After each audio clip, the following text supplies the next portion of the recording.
Okay, hi everybody. Having to begin again here. Had a little bit of technical difficulty when we get into the Virgo petal, number 6. So I thought it's best to make the adjustments and then try again. It is the 6th petal. It has the continuation, of course, of the orange of the 5th ray in Venus and the continuation of the rose color, which was found throughout the 2nd tier. And as we would expect in the sacrifice tiers, we have the 4th ray and the 2nd ray, the yellow and the indigo. Now, yellow is connected with the Buddhic plane and with Mercury, and interestingly enough, with the law of sacrifice. Interesting that the 4th ray comes in there with Mercury, I think, where there is the ability to hold one's position and yet extend oneself below simultaneously, just as the solar angel does. So one stands as the observer and also, in a way, the participant.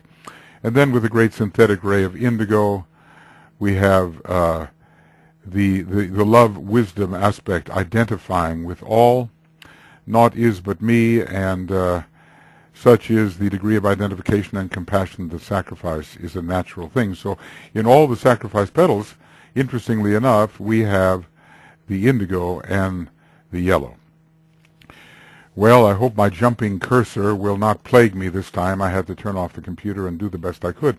So the petal of sacrifice for the astral plane, and we remind ourselves that every knowledge petal relates in a way to the 3rd ray, and every love petal to the 2nd, and every petal of sacrifice to the 1st. And of course this has to do with the tiers as well. The entire 3rd tier to the 3rd ray, the entire 2nd or love tier to the 2nd, and the entire sacrifice tier to the 1st ray.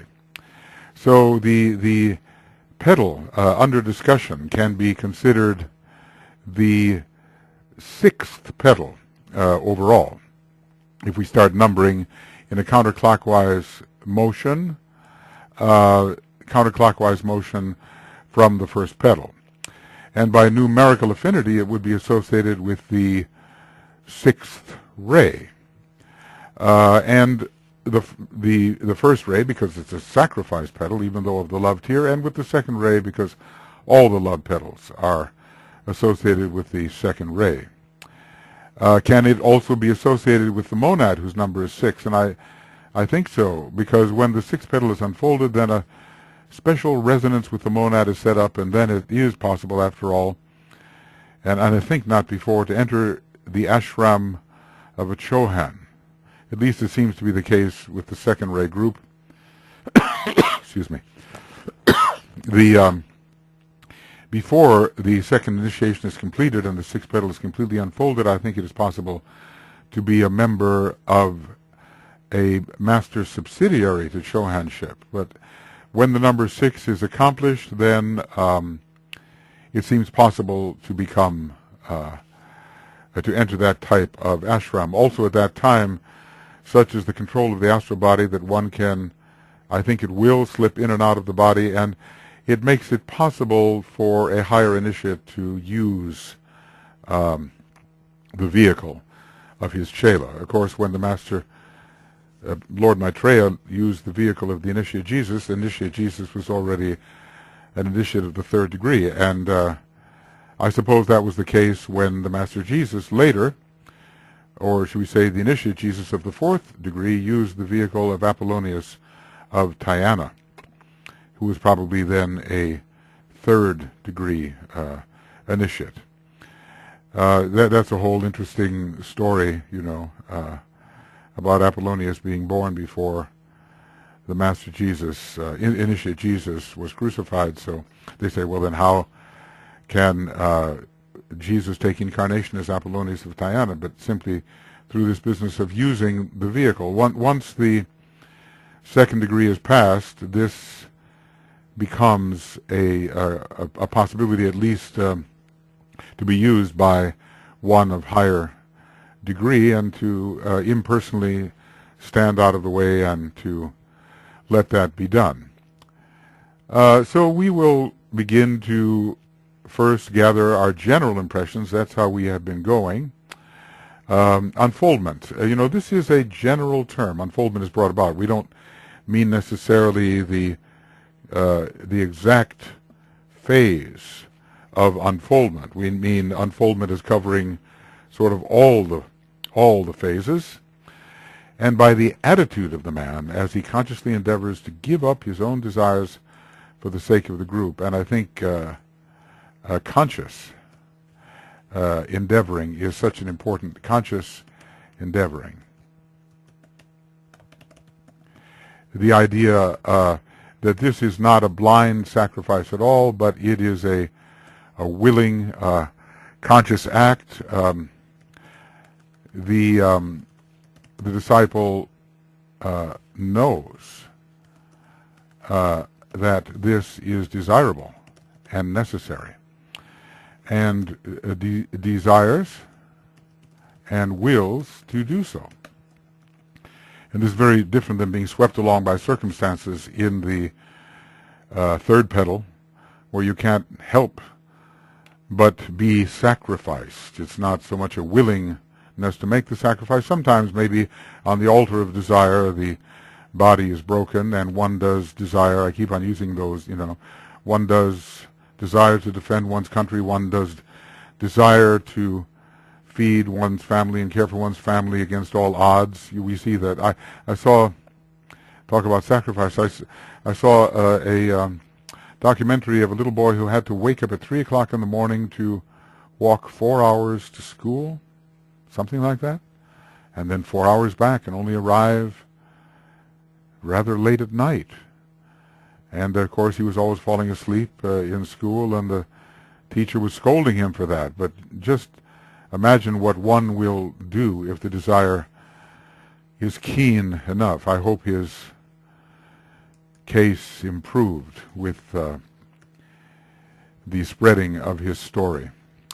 So unfoldment is brought about by the attitude of the man as he consciously endeavors to give up his own desires for the sake of the group. And let's just say that with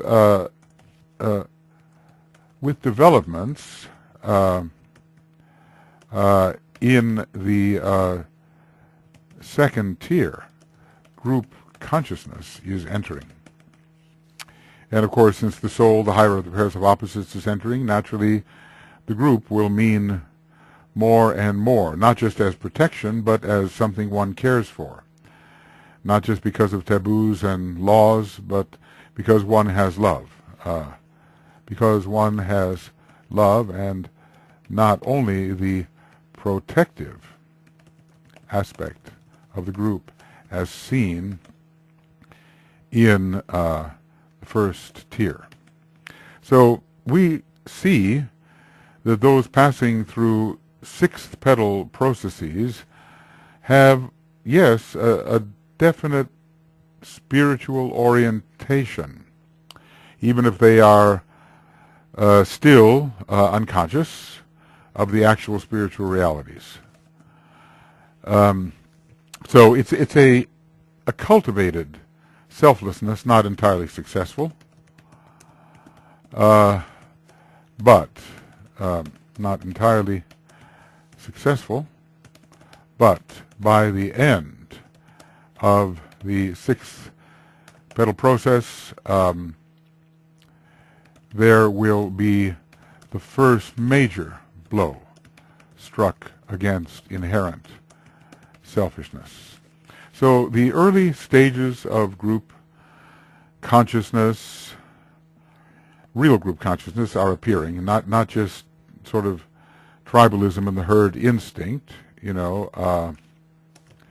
real group consciousness, not just tribalism and the herd instinct. They are appearing, and it may not be a spiritual group consciousness of the kind we study in the Ageless Wisdom teaching, at least in relation to the path of initiation, but it does promote the relinquishment of selfishness and attempt to advance the welfare of others, and this is This is a deliberate, conscious act. So it's an ongoing battle all through these love petals between the heart and the solar plexus, and the heart is gaining the upper hand. And if you think about Virgo in relation to the sixth petal, and even Pisces for that matter, you realize how much of the second ray is coming in through Virgo at this time. It is the major conduit for the second ray at this time. Although I think in a larger sense, Pisces is a more powerful donor of the seventh ray, being a second ray, being a cosmic decanate related to the second ray. So an ongoing battle between the heart and solar plexus, and I would say all through the second petal process. Whoops, systemic defense. That's not it. Second, no. Maybe this one. Well, if not, no. Well, I'm going to make it that way. And we'll, my love of abbreviations here, you can see how they do come in handy. Well, it's not really second petal process, is it? It's a second tier process. So I'm glad I was stopped. Okay. Excuse me. His motive is still somewhat a blind one. So, there is still the through the glass darkly, but something is seen. Still through a glass darkly, but something of the looming spiritual realities is sensed or seen. And it's still colored, his motive. There are mixed motives here. I guess we have to see that. His motive. So there are mixed motives here. They're still colored by the desire for a return. See, remember how in the eighth petal, unlike the eighth petal, which we may remember, unlike the eighth petal. And if we go here to, had to erase all this, you see, but this is a treatise on cosmic fire, and we go to, let's say, 543, and I think the eighth petal talks about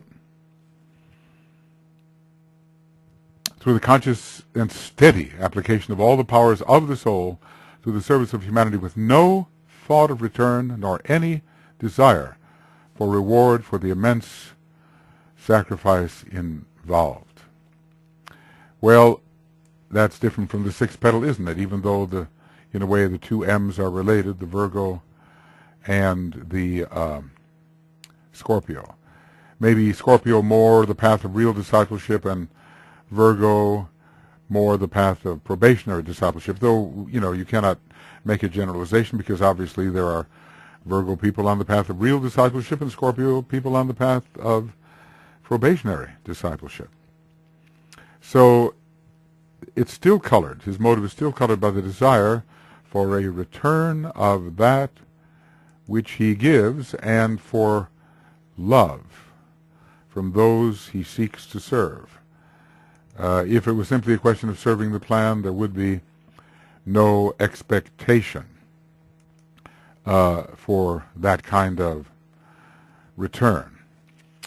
So this means that the man, although oriented towards something higher and more spiritual, yes, oriented, because in the second tier one really is, the man is still subject to personality energy. He's not yet an initiate of the second degree. And even if he were, there would still be personality energy, but since Mars is the planet both of selfishness and of personality, a major blow against Mars is struck at that point, and thus against selfishness and thus against personality. So this will mean that in relation to the sixth petal, the center through which the sixth ray pours, the solar plexus center, expressive of personality, will still be active, and there is still a rising of the energy of the solar plexus to the heart, and it is not complete. I think even Alice Bailey, somewhere it was stated that she was herself still engaged with this, and we certainly know that as time passed she became a world disciple and a true initiate of the third degree. The, quote, desire for a return of that which he gives and for love from whom he seeks is a solar plexus desire. We can say it is not of the heart. Now, think about Virgo. It brings to us both the solar plexus. It brings to us both the second ray and the sixth ray. Okay, so we notice here that because we are dealing with a sacrifice petal, the man is relinquishing something, giving up something of lesser value for something of greater value, even though the pain may be involved in the process. And it looks pretty much like the physical body when it's the first tier and the first sacrifice petal, which is the third petal. But here it seems the that which is given up is more related to the astral body and not so much the physical body as in the first petal of sacrifice. PTL, OS, or sacrifice PTL. Okay. That's another way to do it. Now, that doesn't mean that in the attempt here to really offer something for others, giving up his own desires for the sake of his group, it could be also the desire for life, and one cannot say that there will be necessarily no physical sacrifice involved at this petal. But it's the first tier is a much more physical tier, and for that reason the sacrifice is likely to be more material. But this sacrifice is of a much higher order than the blind sacrifice, to which a man is driven by circumstances. As in the case of the early unfoldment, we do see that all the sacrifice petals are related, as would be all the are related no matter what the tier. So there is one petal of sacrifice in the knowledge tier and one petal of sacrifice in the love tier, and of course the three petals of sacrifice all have something in common on and they are on the mental tier. So it is not blind. He is understanding something of the reason, and he doesn't have to question, why must this happen to me, because he understands something of the deliberate offering of an aspect of the self, even though it may be a painful offering for the welfare of others, maybe not purely clear and free in motive, but still heading in the right direction. So we are contrasting the approach to sacrifice as expressed through two petals, the sacrifice petal of the knowledge tier and the sacrifice petal of the love tier. The sixth petal process then is much more conscious. One does not suddenly find oneself simply losing one's life and not knowing why, or losing all kinds of things and not knowing why. And, you know, we don't have to say maybe at the third petal we would have to say it is simply the will of God and inscrutable. And maybe at the sixth petal we will understand I have a part in ordaining the sacrifice. So let's just say at the third petal the sacrifice is usually less willing than at the 6th, but of course there are exceptions, you know.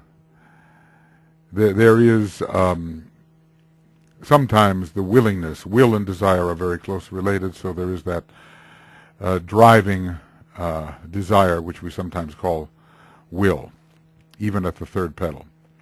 But still, of course, much less consciousness. Think of how much consciousness has unfolded during the processes in which the love petals have been organized and are beginning to unfold. I mean, you know, we're dealing possibly with 1 million years difference. I haven't really sat down to calculate that, but that's certainly possible. At least a long period. Working in the 3rd petal and working in the 6th petal can be separated by a very long period. And you understand that when I say working in the petal, I mean working in the experiences, the type of life activities related to the processes of that petal. So to be driven by circumstance to sacrifice is of a lower order than to consciously choose for the sacrifice for the sake of others. Let's say that in the first instance, the will is far less involved, and one must simply acquiesce. Acquiesce. Okay, it's always a difficult word for me to spell. Saturn, as a planet of choice, is active at the 6th petal, and as a planet of compulsion and fate at the 3rd petal. I think we see the difference, right? And of course, in a way, we could say Saturn is active at every sacrifice petal. At every sacrifice petal, because of the 3rd ray of Saturn, and each sacrifice petal is a 3rd petal when dealing with 1st and 2nd tier. Also, Saturn has much of the 1st ray associated, and the will to die or give up. It can be connected. Well, with the 4th ray, yes, and also with the 1st ray.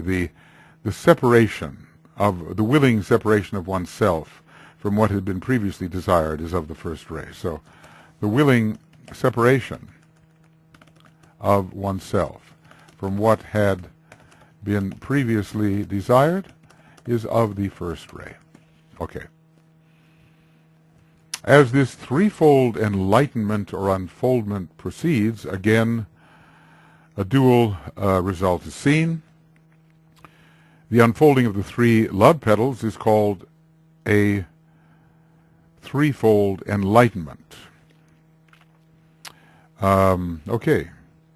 Because there is, you know, let's just say that in the Hall of Learning, light does enter. In the Hall of Learning, Hall of Learning, light does enter, the light of the soul. Let's see, the light of the soul enters, and not just the light of the lower worlds, which also have their type of light, also have their own type of light. So, whenever we have passed through the unfoldment of 3 petals in the same tier, the Tibetan offers us a summary of the process. So we had that with respect to the 1st tier, and now he says with respect to the 2nd, the astral permanent atom comes into full activity and radiance as regards 5 of its spirillae. We're not told how many spirillae are involved when the physical permanent atom comes in, but when the soul is affecting the permanent atom, the number of the soul is 5, and so it is likely to be 5. And the 2 atoms of the physical and astral plane are, and this is important, equally vibrant. It seems to be telling us something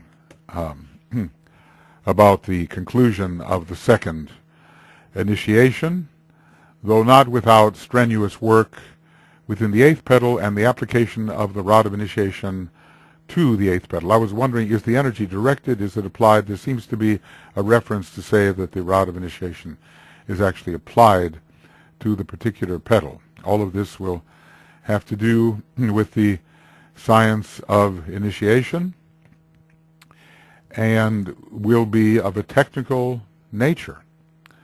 And, really at the moment, the business of the Bodhisattva and of the Lord of the world.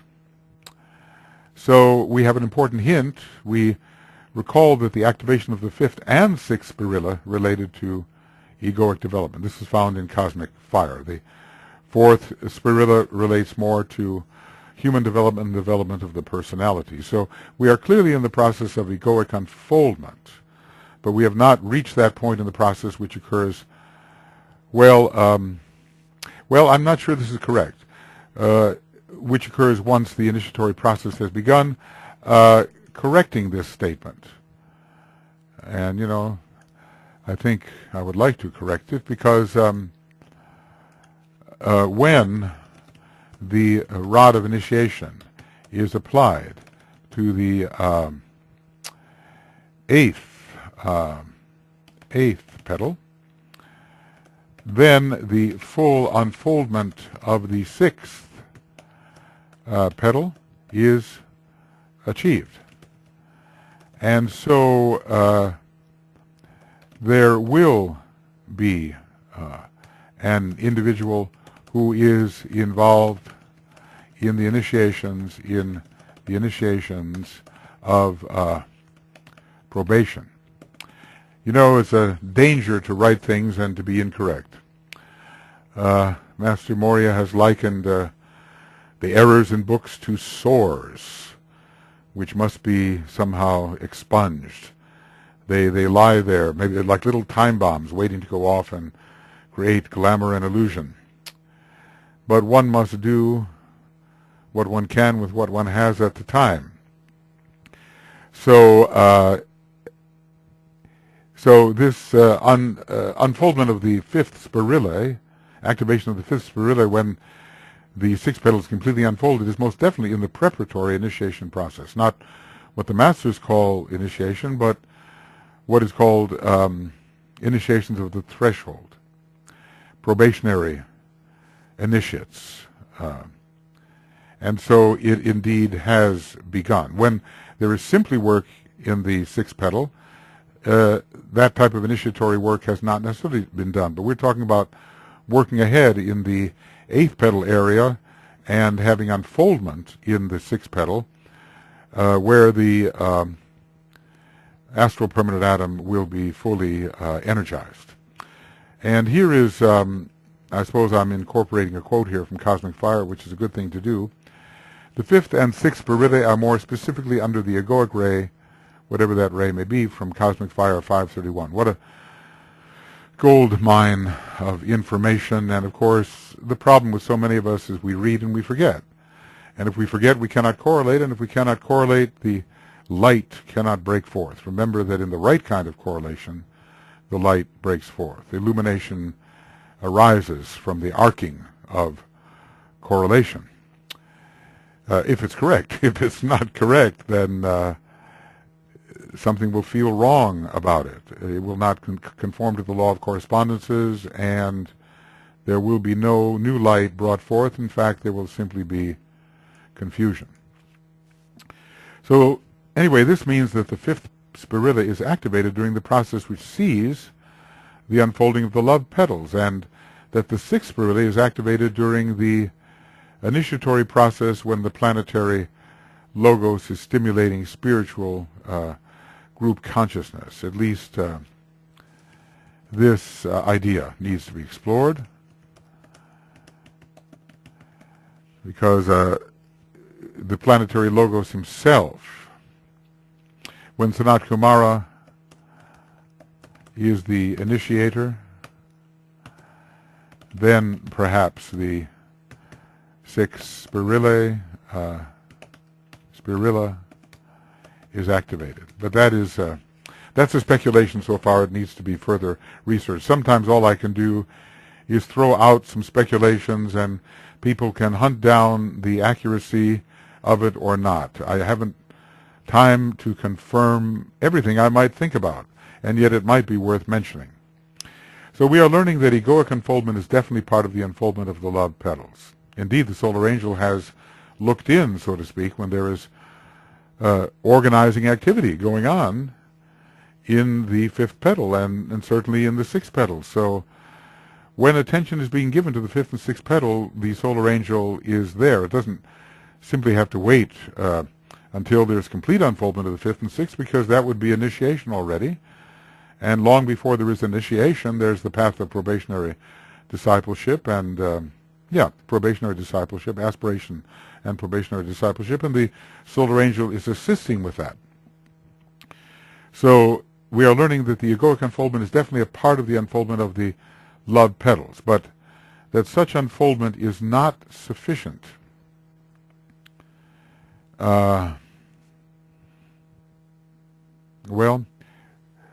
Is not sufficient to indicate that the stage of initiation per se has begun. A stage which, so it seems, that begins with the unfoldment of the seventh petal. I have to be very, very careful here. The unfoldment of the fifth petal, and the sixth petal can have begun, but not the full unfoldment. So, we have to be careful whether unfoldment indicates a process or whether it indicates the completed act. Because when there is unfolding going on in the fifth and even the sixth petal, it does not necessarily mean the initiate of the first or second degree, but it certainly can indicate the one who is on the path. And there would be a greater amount of unfoldment in the fifth. And when unfoldment is beginning in the sixth petal, it would tend to mean movement during that long phase of work between the first and second initiation. Perhaps the master, looking in on the sixth petal, could tell how far one had progressed in this process of moving from the first to the second initiation. And then, of course, there would be organizational work going on in the area related to this eighth petal. And when the rod of initiation by the Bodhisattva was touching the eighth petal, probably a great deal more unfoldment would occur in the sixth petal, and to some degree, some in the eighth petal. But, of course, like so many of us, I await to see these things in all clarity and accuracy. I think that our mental training, it precedes vision, because vision can come from the astral plane, and it will be full of error. And if we don't have the mental training as the foundation, then when we see something, we're just going to believe it because we've seen it. But there can be a problem there, and a good solid grounding in the academics of what's really transpiring will help us discriminate between a vision which may be false and something that is much truer. Anyway, the three petals of the central ring of the egoic lotus come also into full unfoldment. I like, not just unfoldment, but full unfoldment. I think that's a very important phrase. I guess I don't have my... I tend to want to go back and look here, and let's see if I can find important information on the organization and opening of the petals. Oh, that wasn't it. Okay. I'll try one more time, perhaps. Stages of opening of the petals. That'll be it. Okay. Unfoldment, and he uses the word vitality unfolds, fully open, or full unfoldment. He uses those words, and that's going to be on TCF 541. Yeah, well, let's make it correct. It seems like a lot of reference gathering, I know, but if we trust the sight of Master Decay, then our own sight will be greatly facilitated. We will be less likely to be led into error. It is a slow process. You know, many people want to immediately become white magicians without really studying in an academic way white magic. But DK advises how important it is to study academically first, because then when the actual secrets and mantrams and so forth are put into the hands of the student, he will progress much more rapidly. So in many ways, through this mental work, we are saving time in the long run. So they come into full unfoldment, and to me, this indicates the second degree. The second degree. And the heart center of the monad is seen as a wheel of fire with 6 of its spokes in full display of energy and rapidly rotating. And this 6 corresponds to the monadic 6. The 6, the monad is 24, Shambhala is 24, and 6, and the monad is 6 as well. And the monad has a 12 connected with it. I wonder if it has a 24 connected with it. The structure of the monad obviously has not been very thoroughly discussed by DK. He is having us concentrate on the soul, of course, it makes sense, and on its structure, and that's what we're doing here. And he said it would be a widely read section of A Treatise on Cosmic Fire, more widely read than the other sections concerning the material aspect in the beginning and the brief section at the end with the will aspect. Tantalizing material, however, I must say. When 2 tiers and 6 petals are fully unfolded, then the human being stands on the periphery. I think I've changed my mind as I go through this, and this has been eye-opening for me. Stands on the periphery of the process of, how can we get around this? True initiation, per se. Let's just say, if initiation is that which occurs at the 3rd initiation. But he is a part of the initiations of the threshold.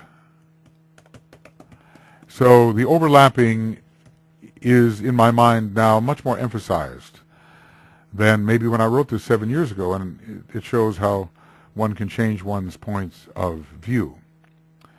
It's not simply working in one petal and then into the next. There's always organizing work going on ahead, and the organizing work is real work, and it does give capacity, though not the fullness of capacity that comes with opening and unfoldment.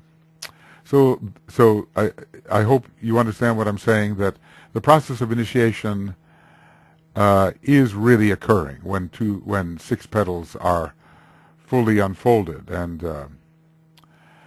I need to see this corrected. Okay, so that little error, I hope, is corrected. Okay, the next point then. The view of the egoic lotus as a wheel is here put forward, and we remember as a wheel, as a lotus, as an angel. So this wheel is in increasingly rapid rotation as the process of evolution advances. Rapidly rotating. Okay, I guess rotation is beginning maybe even from the time the earliest tier comes open. That will have to be checked, but certainly at this point we have 6 spokes in rapid rotation, and we are reminded of an important consideration, that the egoic lotus is the heart center of the monad. Now, from the counterclockwise perspective, which is what we consider the normal progression of the signs, beginning with Aries, the 6th petal is ruled by the 6th sign Virgo, and we know that in Virgo the Christ consciousness is deliberately cultivated, and that man begins to learn consciously to serve a will higher than his own. So Virgo, like Pisces, is a sacrificial sign, and the ancient saying in Pisces is, "Father, not my will, but thine be done," and it's very similar in Virgo, to relinquish one's own self-will for a still higher will, even later to relinquish one's soul will for a will still higher, namely the monadic will. So the relinquishments do progress. So in Virgo, one learns, often because one has little choice in the matter, to put others first. Well, that would certainly be the case in the third petal. Here there is more choice, but oftentimes people are put, when a strong Virgo is in their chart, in a situation where everything indicates that they must serve, and oftentimes they are perhaps making up for excesses which were perpetrated when they had the strong Leo energy. So significant lessons in humility are brought forth in Virgo, and even in Pisces we might call it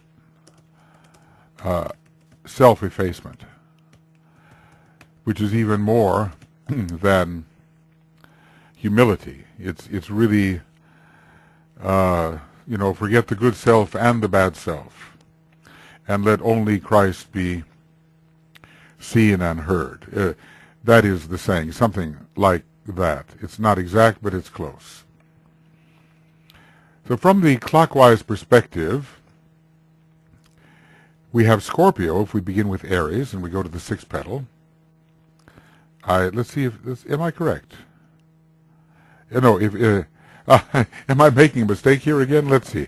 We have Scorpio if we begin with Aries. Let's see if that's so. Okay, I'm going to go backward. Aries, Pisces, Pisces, Capricorn. Okay, then Aries, Pisces, Aquarius, Capricorn, Sagittarius, Scorpio. Okay, and then Libra if we begin with Pisces. When counting backwards and going against the stream, it's easy to make mistakes. And I've discovered some mistakes that I have made, so it makes me happy that I've gone over this. Scorpio, a sign of sacrifice and relinquishment, losing your life to find it. It fits well with this particular sacrifice petal, in which a man finds himself slowly and painstakingly winning the battle with selfishness. And of course, with every battle there is Mars, and Scorpio brings Mars forward, and eliminations, both in Virgo and in Scorpio, related to Pluto, casting away that which is no longer needed. The water signs have a lot to do with sacrifice and relinquishment, and especially Scorpio and Pisces, I would say, both of them ruled in different ways by Pluto, the planet of, what should we call it, discard, the planet of ejection, where one throws away that which is no longer really needed. Libra accords well with processes which place the group and its needs before the individual and his desires. And again, wherever there is a requirement that one balance competing objectives, Libra serves. Competing objectives between the individual and the group. It is that conscious attitude of the aspirant trying. But, as always, working within a petal is not the same thing as working in a later petal and finding the first petal unfolding. So really organizing the petal, and then later working on ahead and seeing the fruits of that organization really begin to develop and express. These are two different things. One is full of effort, and the other is perhaps more a natural result of later and more difficult work attempted. You know, example, you know, you've all had the experience of lifting a heavy object, and then you go to another object which you think is equally heavy, and suddenly it almost flies up in your hand because you've applied the same amount of force to it. It seems much, much lighter for having done the work on ahead, which is more difficult. Well, that's the way I think unfoldment often is. There's a certain momentum to it, and once we start working in more difficult areas, the areas we were working in before really develop their own natural momentum and start unfolding rapidly. We might also say that the unfoldment process of this sixth petal will see the beginning of Aquarian attitudes. It's interesting because we leave the Leo petal behind. Let's see. Yeah, let me put it in here. We leave the fifth petal, or Leo petal, behind. So the opposite of the Leo work is the Aquarian work, and it's kind of interesting. Where is that? I'm going to again bring in esoteric astrology and turn to page 333 or so, and it says, Virgo hides the light which irradiates the world in Aquarius, and then later Aquarius releases Virgo from her load. Virgo and Aquarius are intimately related. There are different kinds of Christs manifesting. It's such a burden in Aquarius, but it needs to be born into such a burden in Virgo, but it needs to be born into Aquarius, where a higher type of burden is carried. They are both carriers of burdens, the first in pregnancy and the other in increasing world service and carrying heavier and heavier loads on behalf of others. Okay. So, for the sake of the group, those are the words given here, and they are important. It's an Aquarian idea. And Libra also brings forth altruism, which is required for the development of true group consciousness. And I think, you know, that's what we've seen here. The Petal of Sacrifice, the man is driven by circumstances, as in the case of the earlier three petals, and his motive is still somewhat a blind one and still colored by return, but is much higher order. Here he consciously endeavors to give up his own desires for the sake of the group. You know, so many aspirants at this stage are attempting to do exactly that. They are working between the first and the second initiation, and they know that the cultivation of group consciousness is important. So this work is going on in the eighth, the seventh, and the sixth petal, and more they are successful at actually not just going through the motions, but because they feel the heartfelt impulse, which is the soul impulse, to give up their own desires for the sake of the group. In the beginning, it's simply a deliberate effort because they want to follow in the footsteps of the Christ, so they know that there will be some kind of achievement for them if they do so. Remembering that the water signs have been hypothesized as related to the love tier, we will assign Pisces a sign of service, relinquishment, and sacrifice, and the opposite of Virgo. It works out somehow very well. It's the opposite of the sixth sign, and it fits. It fits in terms of being the opposite, and it fits in terms of being the proper water sign to assign to this point of relinquishment, which is helping us when we're working in that petal to pass off the path of probationary discipleship into true discipleship and the first initiation. Pisces is the sign most useful in overcoming selfishness and introducing the dynamic of, yes, as I said, self-effacement, later with the world's savior, to be developed in the greatest measure. Well, let's just say, with the world savior, this impulse is developed in the fullest measure.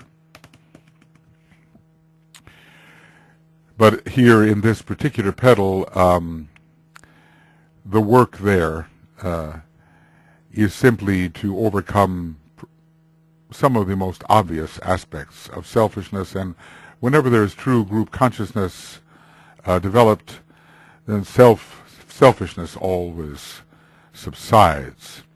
Pisces is also a sign critical in the aspirant's movement from the mutable cross to the fixed cross. And, you know, when they do move to the fixed cross, they are going to be taking the first initiation. So there's going to be work done in this petal, even as the fifth petal is unfolding and as the rod of initiation is touching the seventh petal. It's almost like, sometimes I think, that the work is done in relation to three petals. Perhaps the work can be considered in relation to three petals. The one farthest ahead, in this case, a petal which the rod of initiation touches, the one which is furthest behind and is unfolding, and the one in the middle where serious effort is being expended to support the achievements promised in the petal, how about typing, huh? Petal furthest ahead. It seems, kind of a 1, 2, 3. It begins to strike me that that's the way it is. And a petal which is the avant-garde,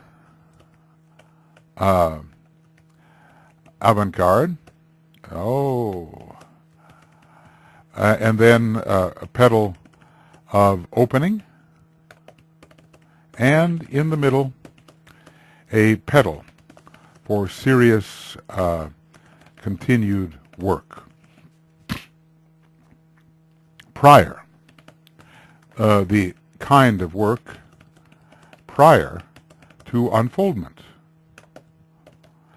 Because as the fifth petal is unfolding and the work is being done in the seventh petal, it seems to me that some degree of readiness for unfoldment or slight unfoldment would be shown in the sixth petal. But maybe simply the organizational work which is immediately preceding unfoldment. We have to, I don't think a petal unfolds all at once. I tend to think not. I tend to think that the opening of a petal is not a sudden process, but gradual. And until, proven that this is incorrect, maybe I'll hold to that idea that petals can be seen at different stages of unfoldment, as in the case of the primary lotuses.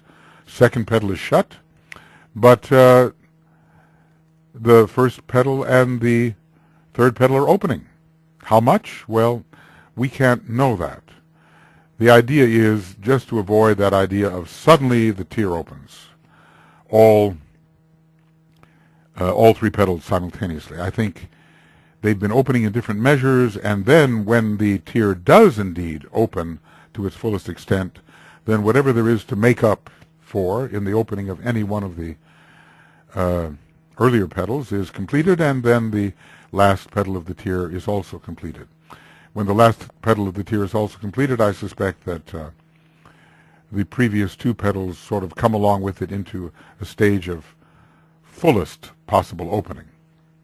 They may be very nearly there, but until we can really see these things for ourselves, we have to use our imagination, use our reasoning, and do the best we can to imagine. So Pisces is also a sign critical in the aspirant's movement, yes, from the mutable cross to the fixed cross, and we may hypothesize that the sixth petal is the area of activity in which the transition is made. In other words, work is going on in the seventh petal, the rod of initiation touches, all kinds of important finishing processes are occurring in the sixth petal, and without the pains taken in the sixth petal, the rod of initiation could not be applied, because we're seeing the readiness for the application of the rod in the seventh petal from the work that's done in relation to the sixth petal, where all of the little details and the obstacles and the parts of our nature which stand in the way are painstakingly taken care of. I think a lot of correction, I might call the sixth petal the petal of correction in a way. Petal 6, and we can call it, we'll call it here anyway, petal of correction. Doesn't seem to want to stay in the color assigned.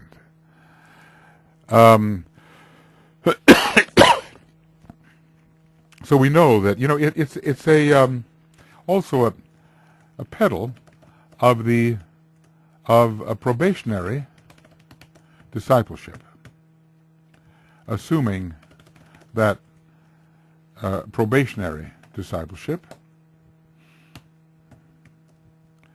a discipleship ends at the first initiation, but some consider that it goes on until the middle of the period between the first initiation and the second initiation.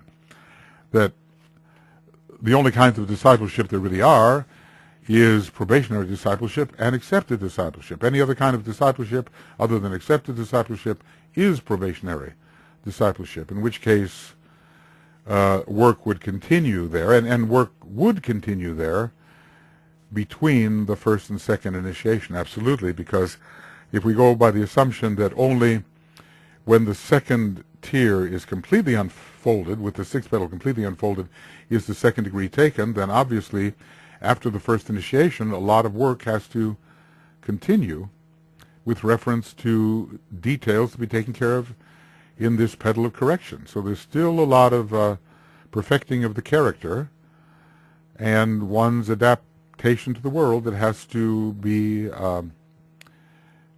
dealt with in terms of the sixth petal process. And here is a quote that I pulled in, and I think it's relevant. Then the second series of petals are opened during a period of time covering his participation intelligently in world affairs until he enters the spiritual kingdom at the first initiation, and a final and briefer period wherein the higher or inner ring of petals are developed, are opened. Now, there can be no question that at times references are hard to reconcile. From the first reference that we have here, it would seem that the second series of petals are completely open by the time of the first initiation. Then the second series of petals are opened during a period of time covering his participation intelligently in world affairs, and we, might say that that occurs in relation to the fourth petal, until he enters the spiritual kingdom at the first initiation, and a final and briefer period wherein the three higher or inner ring of petals are developed and opened. And I think we have no trouble seeing that by the time the third degree is taken, the inner ring of petals is completely open. But now I want to point out another couple of references. So on the Buddhic plane, when flashing forth at initiation, this number signifies the full development of the fifth principle or quality, the completed cycle of the ego upon the 5 rays of the Mahachohan. So I put here the Brahmic cycle is completed, personality is completed, Vishnu's cycle is beginning, Christ enters as the initiator at the beginning of the Vishnu cycle. And the assimilation of all that is to be learned upon them, and the attainment not only of full self-consciousness, but also of the consciousness of the group wherein a man is found. It infers the full unfoldment of 5 of the egoic petals, leaving 4 to be opened before the final initiation. In this case, what is the final initiation? It has to be the third initiation, because let's just say we have references to confirm that at the third initiation, the tier of petals, the third tier of petals, is completely open. So this flashing forth, I assume to be the first initiation. And as well, I've interpolated another sentence. This is all about the 5-pointed star and the number 5. It comes right after, on 696, the 5-pointed star at the initiations on the mental plane flashes out above the head of the initiate. This concerns the first 3 initiations, which are undergone in the causal vehicle. So it cannot be that 4 egoic petals remain before the final initiation, if the final initiation is the 5th, because the causal body doesn't even exist. So the final initiation, it seems to me, has to be, in this case, the final in the group of 9 petals, which can be experienced in the group of 9 petals, and is the 3rd degree, leaving all 9 petals open. So on the Buddhic plane, when flashing forth at initiation, this number, the number 5, signifies the full development of the 5th principle or quality, the completed cycle of the ego upon the 5 rays of the Mahachohan, and the assimilation of all that is to be learned upon them, and the attainment.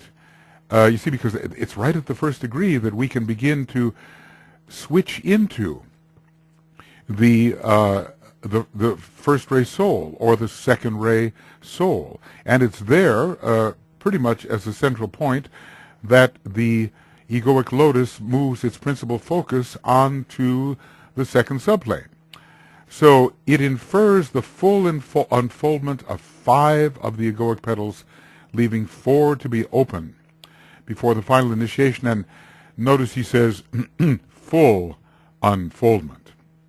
Okay, so here we simply have the petals are open. The petals are open during a period of time covering his participation intelligently in world affairs until he enters the spiritual kingdom at the 1st initiation. But this word open, it need, let's see, I think I better get myself a nice bracket, don't you? No, these pink brackets, for heaven's sake. I'm always looking for a color that is distinct, you know, something that hasn't been used before. Then the 2nd series of petals are opened, but are they fully opened? Until a period of time covering participation, during a time covering his participation in early affairs, until he enters the spiritual kingdom at the 1st initiation. And let's just say a final and briefer period wherein the 3 higher or inner rings of petals are developed and opened. So with the term opened, we can go, but does it mean fully opened? And to me, with what is said immediately below, it seems quite clear that at the 1st initiation, 5 of the petals are fully open. Certainly we can't say it's the second initiation. No, it begins at the first of the 3 initiations, which are undergone in the causal vehicle. And then he goes on to explain they're all undergone in the causal vehicle, the first 3, and not on the astral plane. That is simply an effect, as he says. It has been said that the first 2 initiations take place upon the astral plane, and this is correct, but has given rise to a misunderstanding. They are felt profoundly in connection with the astral and physical bodies. Let's not forget the etheric physical body, and with the lower mental, and affect their control. The chief effect being felt in those bodies, the initiate may interpret them as having taken place on the planes concerned. The planes, not just, probably the etheric physical plane for the first, astral plane for the second, and mental body for the third. For the vividness of the effect and the stimulation works out largely in the astral body. That's most of it. But it must ever be remembered that the major initiations, he's counting them from the first, he changes his view of what is major, but it must ever be remembered that the major initiations are taken in the causal body, or dissociated from that body on the Buddhic plane. So at least the 4th would be taken, I suppose, on the Buddhic plane, and we have to question the 3rd. At the final 2 initiations, which set a man free from the 3 worlds and enable him to function in the logoic body of vitality and to wield the force which animates that logoic vehicle, the initiate becomes the 5-pointed star, and it descends upon him, merges in him, and he is seen at its very center. Or this is just wonderful material. I am wishing I had the chance to go over my commentaries on Treatise on Cosmic Fire, which of course is a very long book, and to discuss them verbally and in real time with the new thoughts that are coming to me at this time. I guess I have a frozen image. Okay, there we go. So that's one of the sentences which makes me think at the first initiation 5 of the egoic petals full unfoldment, whereas what's talked about over here, the second series of petals are opened, but it doesn't say how fully opened, as if they were all entirely opened. The 6th included before the first initiation? I don't think so. All right, but we have to interpret this in terms of our present mentality and in terms of our interpretation of what Master DK has said. Let's see what the next one says. Hopefully it is useful. The 5th or spiritual kingdom is entered when the units of the 4th kingdom have succeeded in vitalizing the 5th spirillae and all the atoms of the threefold lower man. Does it mean permanent atoms or all atoms within the vehicles? When they have unfolded 3 of the egoic petals and are in process of unfolding the 4th and 5th, and when they are becoming conscious of the pranic force of the heavenly man, which could be, of course, the prana from the higher ethers, then, so then they are entering the kingdom of God. So from one point of view, we have the kingdom of God, even before the 4th and 5th petals are completely unfolded, and that means before the first initiation. From another point of view, the kingdom of God looks like the path of probation.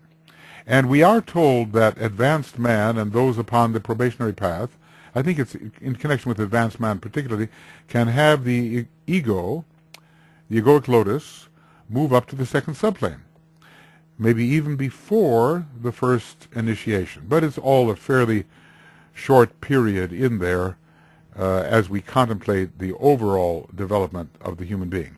Let's see if there's anything else here that looks interesting. Etheric awareness, active interest of the ego at the 5th petal. Yes, 5th petal in the first initiation from another angle. Let's see what that is. So, I wonder if this will tell us something. The period between egoic cycles. Herein is hid the mystery of the 707 incarnations and concerns the relation of the unit to his group. on the egoic plane prior to the unfoldment of the fifth petal. Now this is interesting. It concerns man in the period between the savage state and that of the disciple, when he is an average man but is still in the two halls. Now, after the 777, the fifth petal unfolds. The 777 still concerns the path of probation, as normally considered. So 777 is prior to the unfoldment of the fifth, and 7 is the path of probation which precedes the first initiation. So the 777 is related to the man prior to the unfoldment of the fifth petal, meaning that after the fifth petal you at least have the initiate of the first degree. Now he may be, from one angle, still considered to be a probationary disciple. Okay, did I say probationary initiate? I didn't mean to say that, but it is true, of course. He is a probationary initiate at the first degree. But he's also considered to be on the path of probation, oftentimes until accepted discipleship is achieved. So this is another reference pointing to the importance of the fifth petal in what takes a man off the path of probation onto the path of, how's it called, probationary initiation. All right, so that's a good one.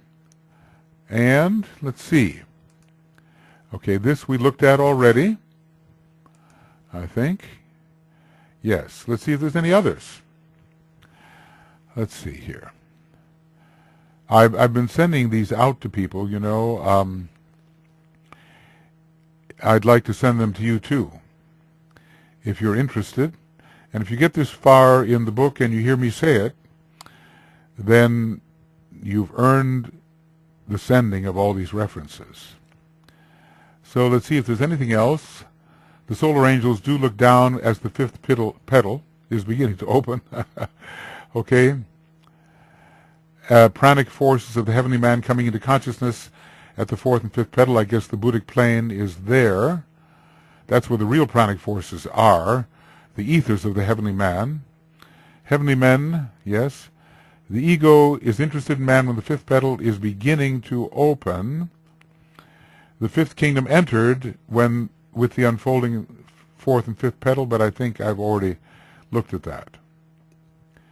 Yes, then they're becoming, then the fifth kingdom is the fourth and fifth petals. The fifth, the spiritual kingdom, is entered. So maybe a little bit earlier than we thought. You know, we cannot necessarily say first initiation, enter the kingdom of God, fifth petal, that's it. You know, there's a fluidity going on here. I guess when I try to speak too fast, you know, I'm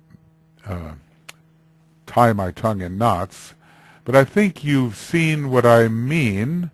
You really have to read between the lines and carefully. Now, I wonder if I look up the term sixth petal, what we will see.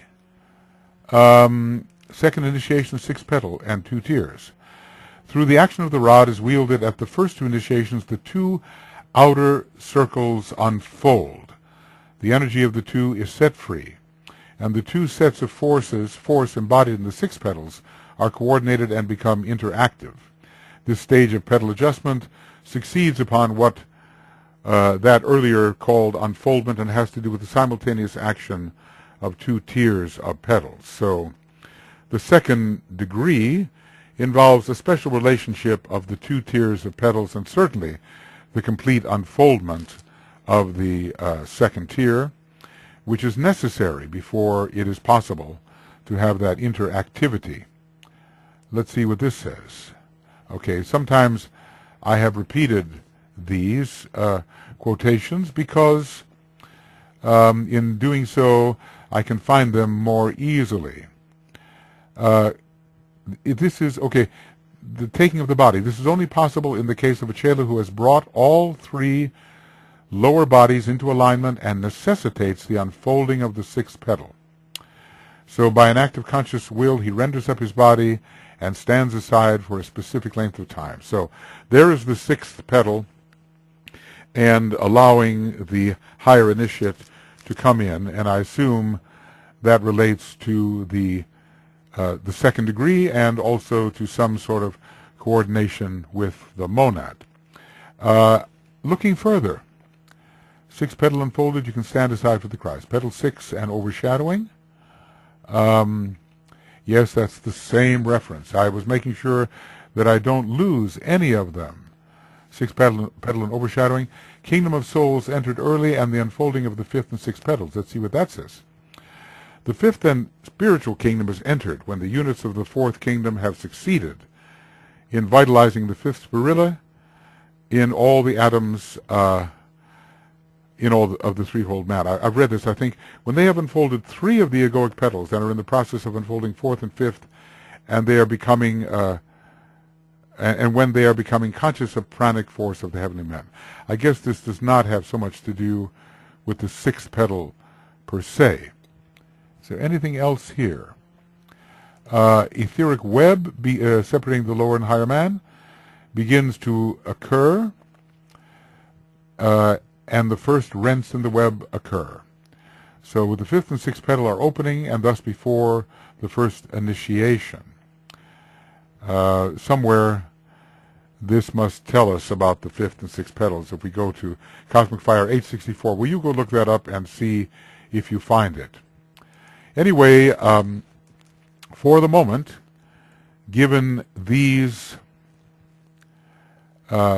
statements by the Tibetan, I am continuing to believe that the complete unfoldment of the fifth petal means the first initiation, and the complete unfoldment of all the 9 petals means the third initiation, and the complete unfoldment of the sixth petal, complete, and its special relationship with of that tier with the first tier signifies the second initiation, and that there is unfoldment of the first of the seventh petal at the first degree, and some unfoldment of the eighth petal at the second degree, and complete unfoldment of all the tier of sacrifice by the third degree. I suppose we could continue to look this up, and third tier. And let's see what it says. Third tier of petals unfolding correspond with the opening of the third eye. Well, that makes sense. It occurs at the third initiation. Circle of petals, third. Third tier opening before the third initiation. Only when the jewel in the lotus is about to be revealed, or the third circle of petals is about to open up, does the initiate begin to have a realization of the true meaning of the word life or spirit. So there is a gradual unfolding of this last tier, each petal opening up as much as it has to before the third initiation. Let's see further. Third tier opening before the third initiation, third tier organized at the portal of initiation. Well, that makes sense. In this fashion, the work of the disciple is carried forward, and his testing and training carried out until the 2 circle of petals are unfolded and the third is organized. This is brought through right direction of energy and the wise manipulation of force currents to the portal of initiation. Thus he is brought to the portal of initiation. And it depends on, what do we mean by initiation. And graduates out of the hall of learning into the great hall of wisdom, that hall wherein he gradually becomes aware of forces and powers latent in his own ego and egoic group. And let's see here. There we go. Okay. So 2 circles of petals are unfolded, and the third is organized, and the question is, to what degree unfolded? That is always the question. All right, what else? Third tier organized before the portal of initiation, because yes, they would have to be organized, and then some unfolding will begin once the rod is applied. 2 tiers unfolded, and the third tier organized before the second initiation. and the third organized before the second initiation. Is that the same? Okay. Okay. Let's just see what's going on here. Do you want to save? Oh, okay, I'm just going to say cancel. Okay, yes, I'll say. I do want to save that. Okay. Now we'll go further and see if there's anything else. Third tier is awakened through the curious and abnormal process of initiation. And yes, that's a very important one. Third initiation and the third tier. Let's see what it says. The inner circle of petals is organized and vitalized in the hall of wisdom, and simultaneously the middle circle unfolds. So you've entered the hall of wisdom, right? That's very important. I wonder if I should just transpose this over here and add it as yet another. Yes, this inner circle of petals, sacrifice, is organized and vitalized in the hall of wisdom. Now, you've entered the hall of wisdom at the first initiation. That is very important to understand. Maybe a little before, but basically it's at that time. The fifth kingdom a little before, and the hall of wisdom is entered at the time of the first degree. Okay, so let's say here, entered at the time of the first degree. And simultaneously the middle circle unfolds, so the two rows of petals are duly opened, which means, let's just say, as opened as they should be. And only the third tier remains to be unclosed. The final opening is effected during a period of treading the stages of the path of initiation.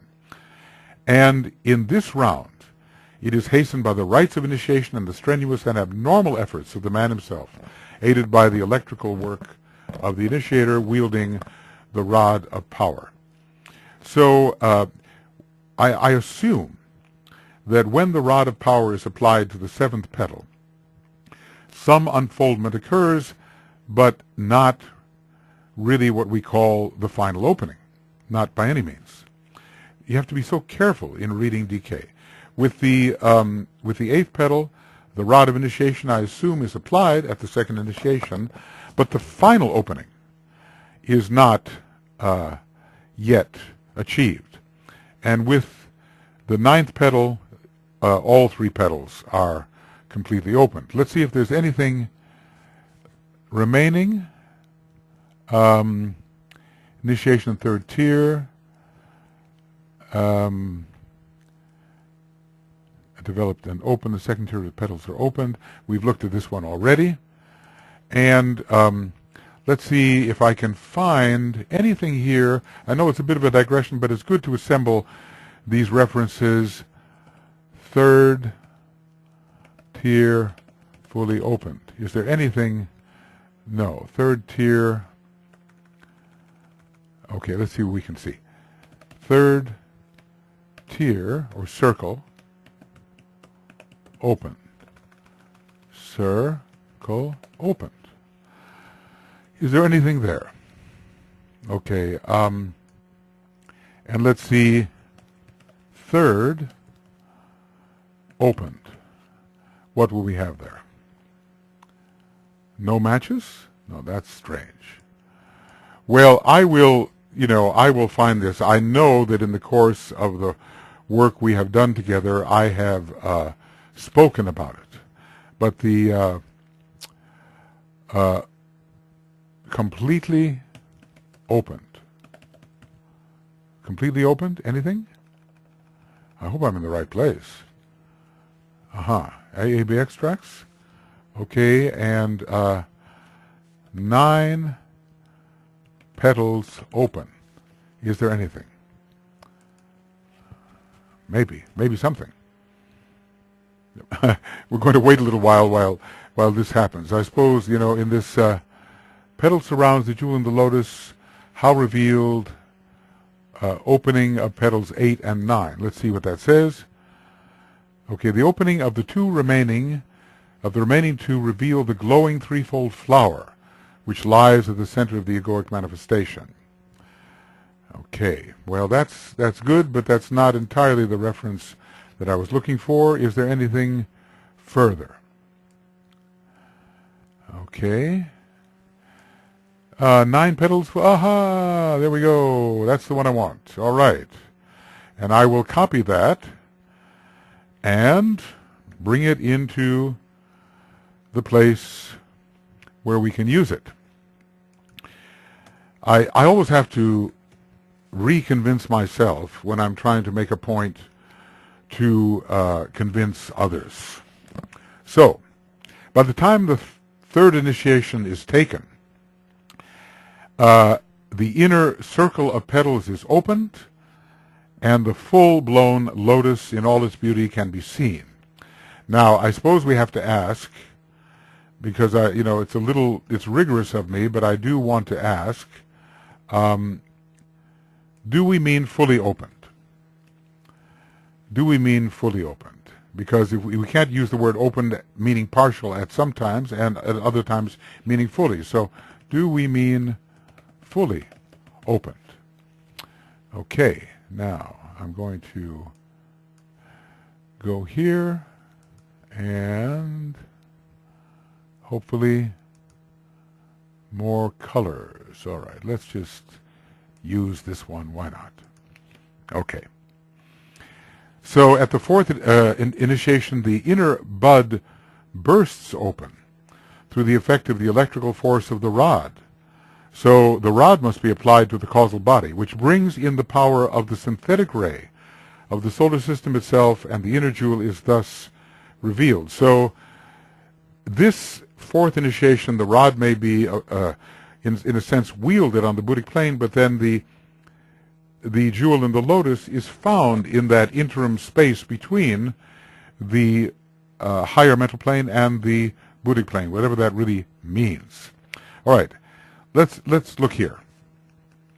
This is going to be the one we really need. By the time the third initiation is reached, a wondrous transformation has transpired. The outer sphere is palpitating with every color of the rainbow and is of wide radius. The streams of electrical energy circulating in it are so powerful that they are escaping beyond the periphery of the circle, resembling the rays of the sun. And here we go. And this is like, quote unquote, to be put in big letters, don't you think? The 9 petals are fully unfolded. Fully unfolded. Not just unfolded, but fully unfolded. So we've answered our question up here. Do we mean fully opened? And the answer is yes, we do mean that, according to the reference below. Okay. So the 9 petals are fully unfolded, forming a gracious setting for the central jewel. And their orange hue, basically of all the petals, they have this prevailing orange hue, are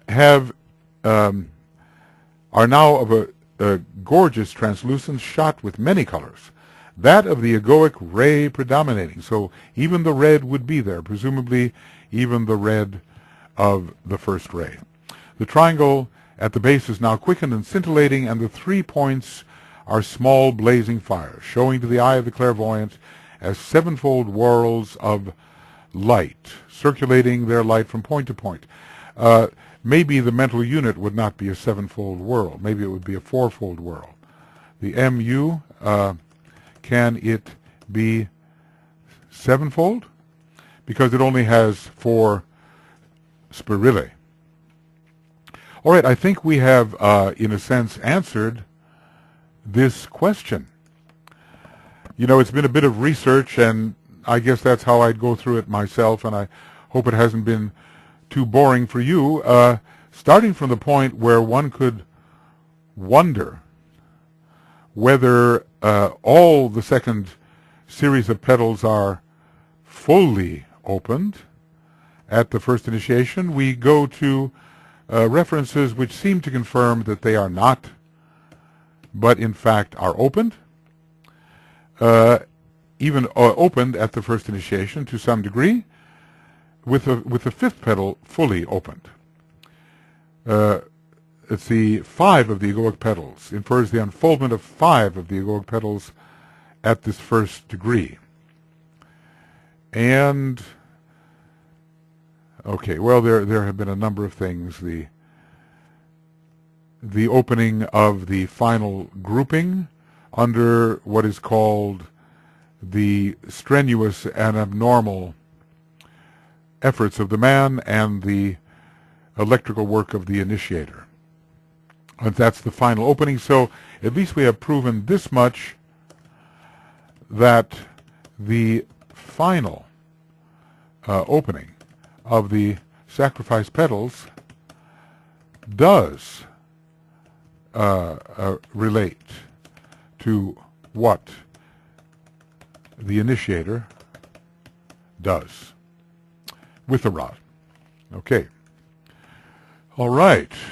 That has been a little bit of a research project there.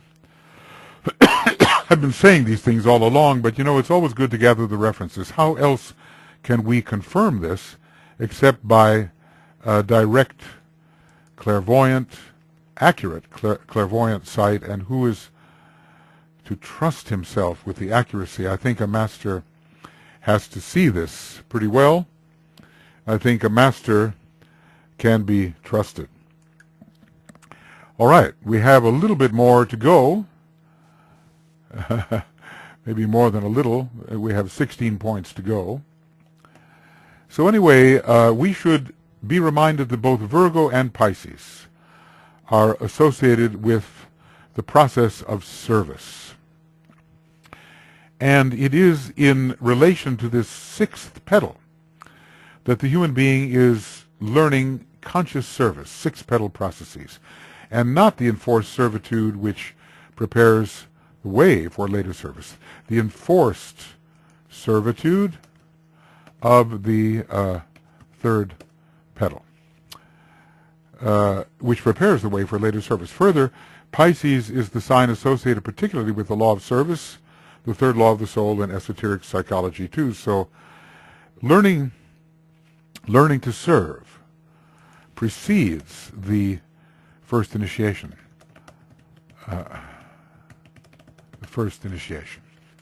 I'm just wondering if I have somehow, I hope I have copied correctly. I think so. Okay. I wonder if this is red or what color this is. I guess there's no hope with these colors. It's some kind of 4th-rate nightmare going on here, but I hope you get the continuity of the thought. Okay. So this is, excuse me, not about enforced servitude at all. This is really about learning the way of service.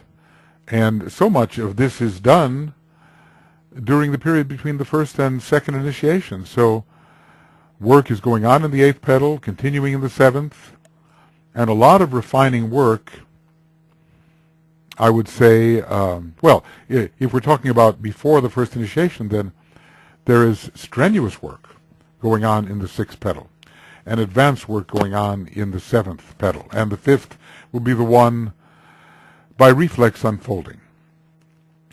From the planetary perspective, that which the moon, the esoteric ruler of Virgo, represents, that is the lunar vehicles, is continually purified in relation to this Virgo petal. Virgo, a planet of purification, and the personal tendencies induced by Mars, the planet of selfishness, are overcome. There is some selfishness when one is just, organizing this petal, but later, when one is putting the finishing touches on this petal, and it is the one that is being opened by reflex, shall we say, then the major blow against selfishness of a preliminary kind is being struck. Neptune is a sacrificial planet and one of the rulers of Virgo. esoterically veiled by the moon. So the giving up of one's own desires is Neptunian. It is part of relinquishment, relinquishment leading to self-effacement eventually. I'm not sure I like that color either. I'm just becoming kind of color sensitive here at the moment, and want to get something that I can really approve of. How about that one? Let's try that one. Okay. So Neptune in this respect opposes Mars. In a way, in relation to the solar plexus and its dual points, a lower and a higher point, so to speak. Mars rules the lower, Neptune the higher. So in a way they do oppose. One having to do with higher desires and the other with lower desires. Mars is being defeated here, and Neptune is doing the defeating. Neptune in this respect opposes Mars, both of them planets of the sixth ray and related to the astral body, but related to different dynamics of the astral body. One more to the selfish dynamics, Mars the planet of selfishness particularly, Earth torn between selfishness and selflessness, and Neptune more the selfless dynamics. The ongoing drama between the solar plexus center and the heart center, and the heart is beginning to win. It doesn't completely win, not completely win. When does it really win, you might say? Well, the heart really wins at the fourth initiation. You know, I can't seem to get the right color. I just not happy with it. Oh, let's try that. Okay. I don't want to write in red all the time. So this will signify the emergence, when the heart really wins, it will signify the emergence of the power of Jupiter, ruler of the heart center for advanced humanity, aspirants and disciples, and also, interestingly, the hierarchical ruler of Jupiter. So we can find a way to relate Jupiter to this sixth petal and the growth of the Christ consciousness, the continuous growth of the Christ consciousness. So somewhere during the six petal processes, the individual is definitely becoming an aspirant, and I want to say even more so, the probationary disciple. He aspires to that unfoldment which will be consummated at the first initiation. That's during the organizing phase, the birth of the Christ in the cave of the heart. So six petal processes are therefore spiritually prenatal. Let's see, when organization is going on. When there is unfoldment, when there is final unfoldment of the sixth petal, then we will have the second degree. Now we paid attention closely to the idea that the unfoldment of the fifth petal gave us the first initiation.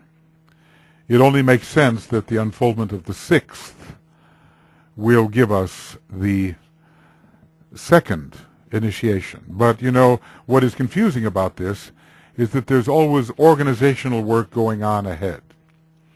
And even though, let us say, the rod of initiation is applied to the seventh petal, it takes the abnormal, strenuous effort of the man and time for that petal fully to unfold. It induces an unfoldment, the application of the rod, but only a partial unfoldment. It's only when the Lord of the world touches, in a sense, the ninth petal, that everything unfolds. And we have seen, just looking right before here, well, did I copy that? I hope I did. Yes. That by the time the third initiation is reached, the 9 petals are fully unfolded. So the application of the rod and the 9 petals fully unfolding, and really the complete opening of the sacrifice petals, maybe a still better sacrifice of knowledge, a still better sacrifice of the astral body and so forth, occur when the third initiation has been achieved. It's a little complicated, and like I say, our only final confirmation is to watch this process actually occurring before our own inner eye and confirm for ourselves exactly what happens. Right now we piece together as best we can the indication from Master Decay, approaching this in a somewhat academic manner and trusting that as the third eye is continually developing from the time of the first initiation to the third and probably beyond, that more and more, as we will be seeing into the inner worlds, and we will have the exact confirmation of the process. The influence of the solar angel continues to grow. It's been the downward gazing soul as the 5th petal begins to unfold. See, what we don't have is the exact moment in time and in terms of human experience when organization becomes vitalization, becomes preliminary opening. We cannot trace that exactly. But we assume that before any final opening there must be preliminary opening, and we cannot imagine that a petal just goes whoosh, just like that, suddenly. Because what it really signifies is skill and quality in the outer world. And skill and quality just don't grow overnight. And when they grow progressively. And so the petal, which is the sign of their growth, the indication of their growth, will also unfold gradually until in the outer world a certain measure of full skill and quality is reached and the petal is fully unfolded. The initiate is initiate before he is initiated, and the application of the rod is a confirmation. So the influence of the solar angel continues to grow. The angel has looked down with attentiveness from the time the 5th petal has been the individual's focus, and that it is somewhat unfolding, DK seems to say, and from the time that it is somewhat unfolding, and is now gaining a greater grip upon the personality. And this will signify the continued importance of the planet Venus, which is really well, it's not only the emblem or symbol of the solar angel, it is the power of the solar angel. This planet Venus, which works against the selfishness of the personality ruled by Mars. So in the 6th petal, where Venus falls, and in the 8th petal, where in Scorpio Venus is in detriment, both petals need the development of Venus. Venus falls and is in detriment. Venus is sacrificed and gives of its power and quality so that these processes and skills and attitudes can be better developed. So we can't just say, we can't say, well, Venus falls in Virgo, so it cannot be active in the 6th petal. Of course, we have to remember that if Pisces is connected with the 6th petal, Venus is exalted there. Okay. And we cannot look to the eighth petal and say, well, Venus is in detriment in the Scorpio petal. We already talked about the illumination that may be coming there in relation to Taurus. Venus is the ruler of Taurus. And Scorpio, in the meditative process, gives illumination. And illumination is directly related to Venus. So the standard falls and detriments and all that have to be esoterically interpreted. So let's just say solar angelic power continues to grow, and solar angelic power is of Venus.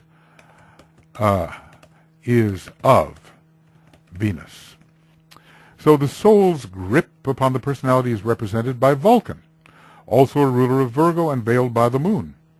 See, we're getting the form into pre-initiatory shape under Moon, Virgo, Vulcan, and the tiers of Neptune. So whether we're organizing in the sixth petal, or whether it's the stage of vitalization, or whether some unfolding is going on, there is a purification occurring. The path of purification, let's see how we put it, path of purification is underway in all six petal processes. Let's look at Pluto. Pluto is the esoteric ruler of Pisces and the ruler of Scorpio, both of them signs associated with this petal. Remember, we counted backwards and we found Scorpio from the Aries beginning, and we found Pisces as the third of the water signs. So Pluto cuts the ties between the mutable cross and the fixed cross. The man is preparing to leave behind, that is Pluto, the life of the personality. And Pluto, needless to say, is also a planet of sacrifice and relinquishment. Relinquishment. See, the concrete mind wants everything cut and dried and sequential.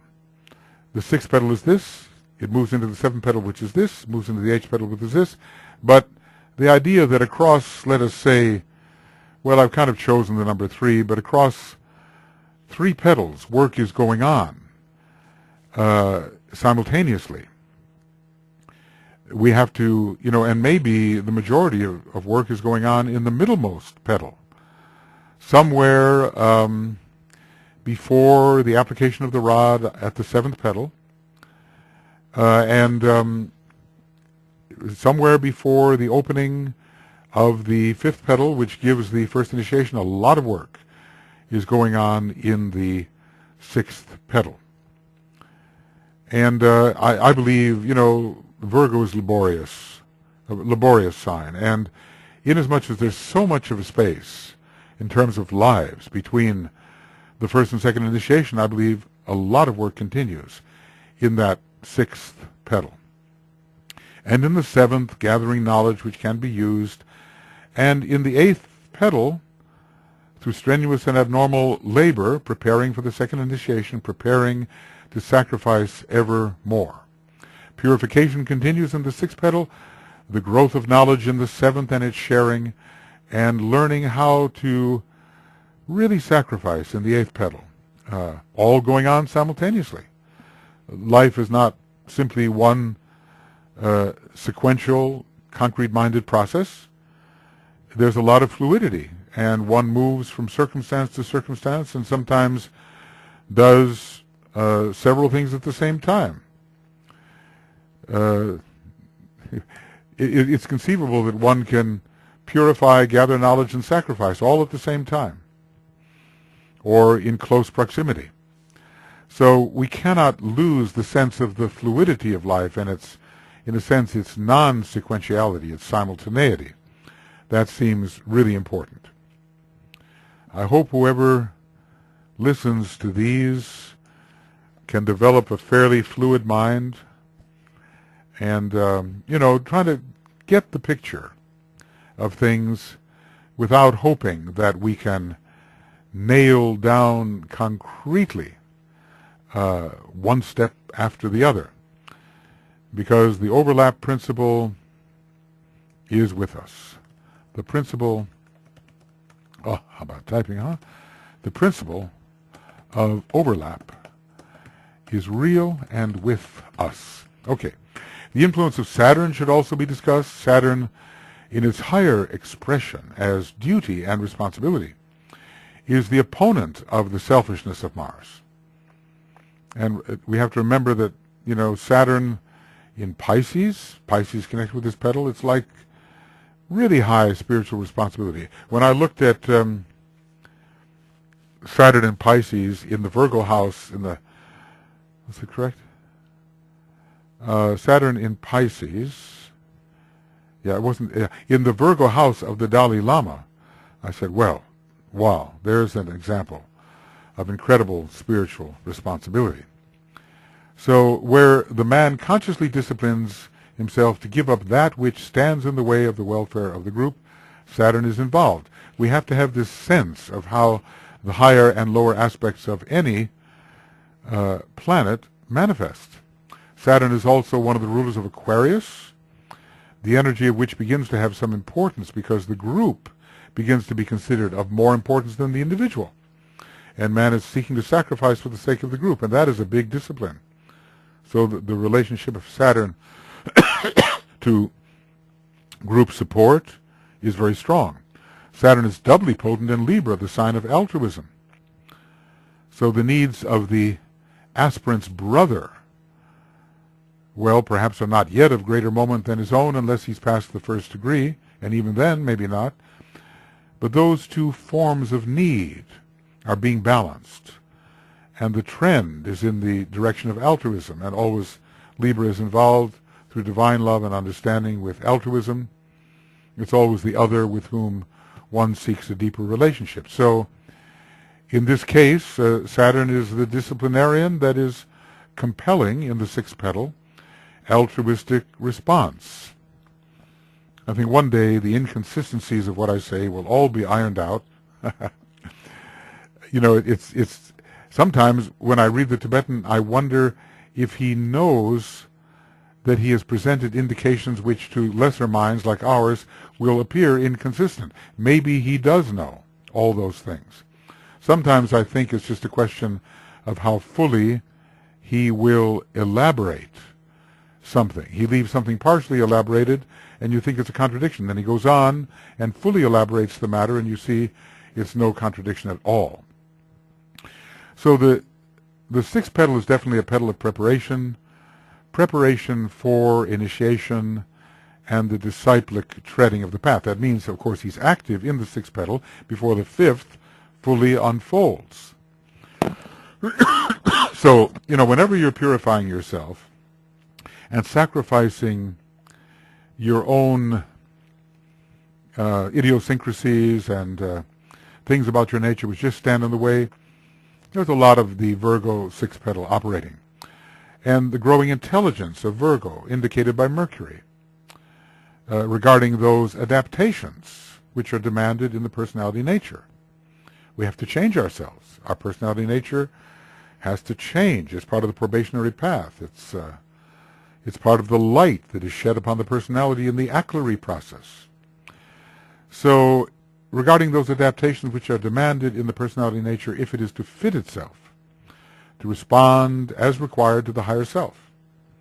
So there's a lot of work to do before the first initiation, and although the rod touches the seventh petal, where the forcing process is really going on, so much preparation is going on in the sixth petal. And when I say sixth petal, you know what I mean? I don't mean that we are manipulating the sixth petal, but we are working in those areas of life which correspond to the development of the sixth petal. So intelligence is needed for purification, and Mercury, especially in Virgo where it's exalted, it provides that intelligence. We note that Mercury is the orthodox ruler of Virgo and the sign most prominently associated, it being the sign most prominently associated with the sixth petal. And let's just say, what about the exaltation of Mercury in Virgo, which the Tibetan gives? So it's very powerful, intelligence in matter is very Mercurian, I'll put it this way, Mercury in Virgo. Probably better English way to do it, but Mercury in Virgo, Mercury in Gemini may not be so much intelligence in matter, maybe intelligence in the world of thought and ideas, which is not to say that Virgo has no relationship to that, but Mercury in Virgo really knows how to handle matter. I think at some point DK talked about the sympathetic handling and understanding of matter. Okay, from the ray perspective, we have a growing second ray. As the soul looms as a factor increasingly real. I mean, it's already become the downward-gazing soul in the unfolding fifth petal. The second ray is associated with Virgo. It's the major sign to which the second ray comes. And Pisces, it's the major cosmic decade of the second ray. And even Libra, esoterically at least, divine love and understanding, Prince of Peace, Spirit of Peace, all second ray. And all of these are signs which we have associated with the sixth petal processes. I hope I can remember some of this when I come to the final synthesis. My purpose here is for you to gather many relations between energies and forces which make sense to you. Every time they make sense to you, they're lit up. If we have connections between things that don't make sense, they just stay dull, and they don't form a part of any coherent network. But every time there's a lighted relationship created between two energies, an energy and force, two forces, rays, astrology, whatever, then a part of the network of significance and meaning is lit up. And it stays lit, and then you can associate new lighted strands with that which is already lit. And before you know it, there will be a coherent network of lighted meaning. And we will have soul vision leading eventually to pure reason when the whole thing stands forth intuitively evident. Okay, because the sixth petal is the petal of sacrifice and purification, the sixth ray is necessarily involved. I mean, it comes in through Virgo anyway, and through Pisces, along with the aspirational aspect of Mars, not the selfish aspect of Mars. Mars is many things. Let's remember these are all great planetary deities. If we react to them badly, it doesn't mean that they are not worlds and worlds beyond us in their understanding and capability. You say, oh, X, Y, or Z is a non-sacred planet, as if to somehow demean the fact that they are gods. But to be non-sacred as a god is to be many Mahamanvantaras ahead in development of the human being. So each of the sacrifice petals is a kind of a burning ground, which anticipates entry into the next higher tier. And when I say entry, it's not, let's just say, there already is organizational entry. But focus is what is meant into the next higher tier. So the sixth ray related to fiery Mars is always part of the burning ground process. It can be war in the third petal. It can be the sacrifice of many aspects of the astral nature in the sixth petal. And there's a burning ground process in the ninth petal too. And let us remember, if Sagittarius rules, well, Mars is the hierarchical ruler. If Aries rules, well, then Mars is also a ruler in the orthodox sense. Mars is there. Every time we want to move ahead into a new and more intensified focus beyond our present focus, we're going to have a burning ground. So a burning ground is intimately related to sacrifice. I think I should put that down. Burning ground is intimately related to sacrifice. The sixth ray related to fiery Mars is always going to be part of the burning ground processes, at least the earlier ones, and Uranus is involved in the final burning ground. And, well, the final burning ground, is the final burning ground. That would be a good abbreviation, don't you think? The FBG. That would be the final burning. I think I can put it here. Final burning ground. Well, that could be taking place before the fifth initiation. Before the fifth initiation. And has to do with the final consumption by flame of the egoic lotus, or causal body. So it has to clear the way for the revelation, and Uranus in that case is the servant of Leo, which will, being the fifth sign, rule the fifth initiation and the revelation of the fifth initiation. And we know that Uranus is already connected with revelations. When, as I've often said, in the night sky the lightning flashes, you see, even if only for a moment, what you did not see before. Uranus is revealing that which is hidden. So, all the sacrifice petals involve the first ray in some manner of expression.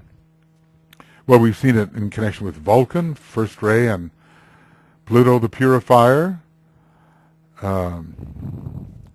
Mars has its first ray component. The first ray is involved with destroying the past and entering the future. Hence, of course, Aries being the preeminent first ray sign. Sacrifice is the process in which the past is relinquished and the future penetrated. In this respect, the sacrifice petals of the knowledge and love tier are both transitional and involve such relinquishment and penetration. The entire sacrifice tier is transitional and preparatory for entry into the Buddhic plane, and I want to say, focal entry. Because, if we have the sort of three-petal theory, which seems to have been evolving more consciously in my mind as I've gone through this discussion, then we're always working on a bit ahead. So when working in the ninth petal, the factor of synthesis is important to us.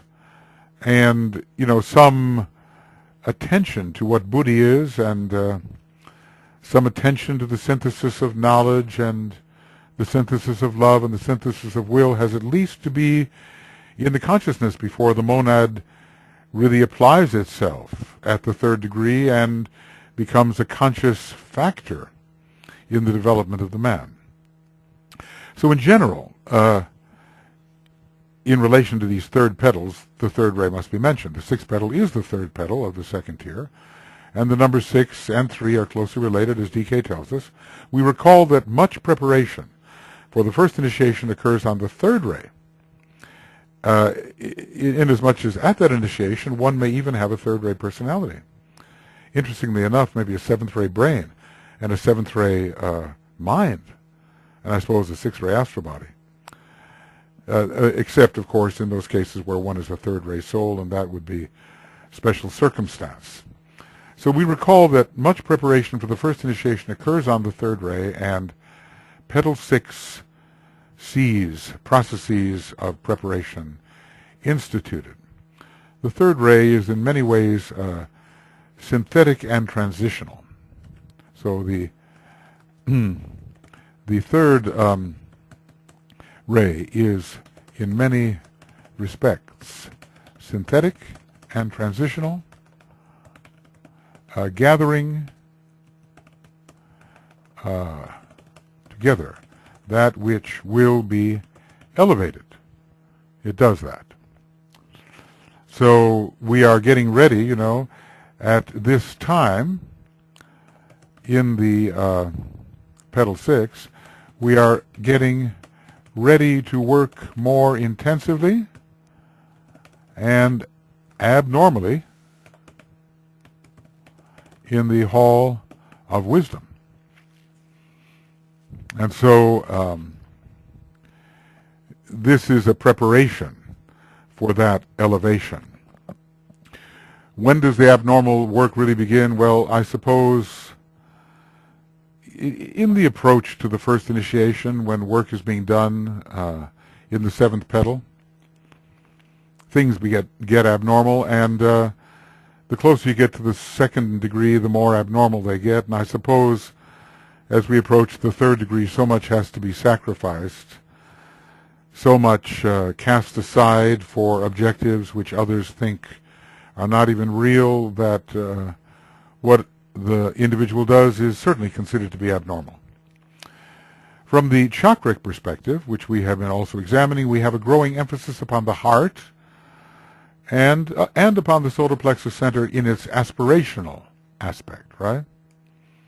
Because now we have real aspiration towards what initiation promises.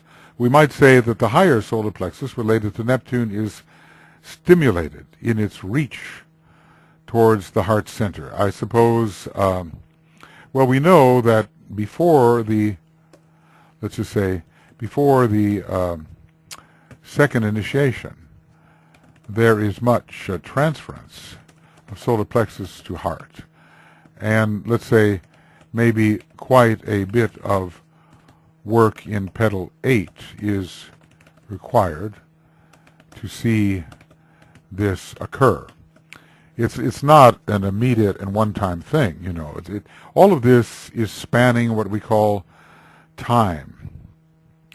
And a number of lives can pass in these transferences. We've already seen that the unfolding of the petals is not a rapid progress. We looked at the nice, good people in the lotuses of passion and desire and so forth, and saw that only 2/5 of them who were individualized on the moon chain might be on the path by the end of our 6th round in this chain, but that others would have to wait until the root race, our 6th root race in this round. The others would have to wait until the next round to be on that, the 5th round, to be on the path of probation even.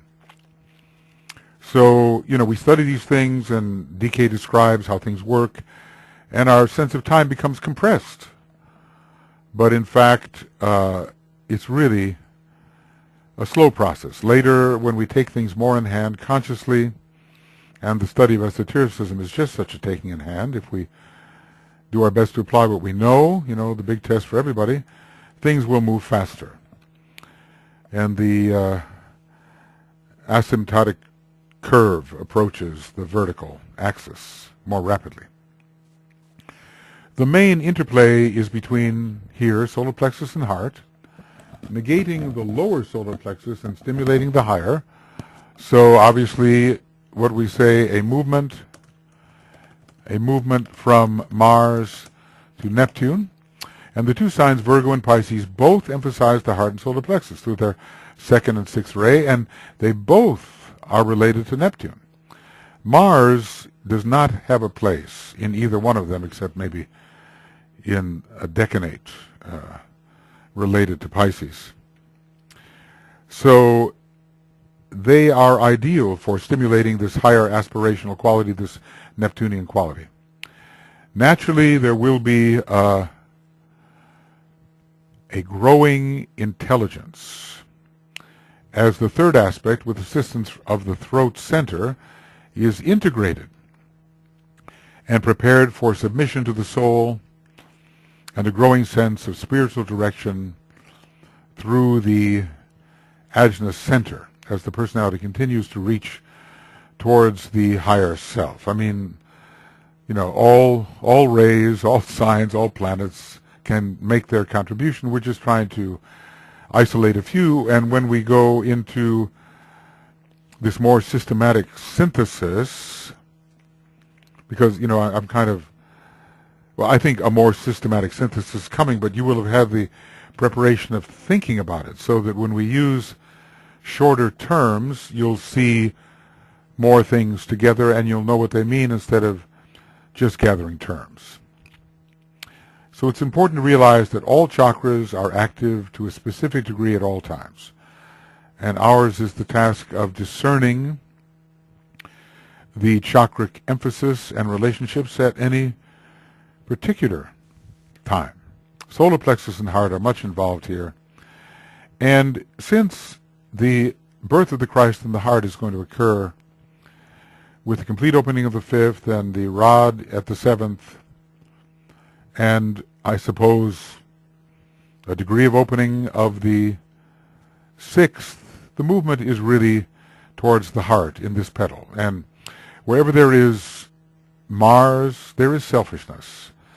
And because we haven't taken the second initiation completely, there's going to be selfishness here. But the more we move towards the heart, the less selfishness there will be. And we will be setting ourselves up for the first initiation, which is really a stimulation of the heart, the birth of the Christ within the heart. Well, I'm realizing, of course, that, my treatment of these different petals is a little bit uneven. It's not something that one with a great fifth and seventh ray would maybe appreciate. I don't know. It's all about interrelationships between things. It's all about lines of energy connecting, or lines of light connecting forces, energies, so that the network of relationships stands clear. It's a step towards pure reason. When under the spell, is it a spell? Influence? Under the influence of pure reason. Driving while under the influence of pure reason. I suppose it can be just as dangerous. But when one is under the influence of pure reason, one just sees it. All the network of relationships stand before one. And the DK talks about standing on top of the mountain of initiation, and the astonished disciple, the astounded disciple, I forget whether it's astonished or astounded, he looks into the sky and he sees all the lines of connection as rivers of energy connecting all of these great stellar and planetary beings. And he understands. And I think that kind of connection, which is archetypally found in the sky, can be seen between all things, which are simply reflections of that which is in the sky. So, we're not going to know everything, but we're going to know something about this development, which is historical in man, and now we get into areas where many of us are working. When we're back in Petal 1 and 2, and even Petal 3, well, we wouldn't be interested in the things we are interested in if we were just working there. But now, in this fifth and sixth petal, which involve preparation for various initiations, the initiations of the threshold, we are working there.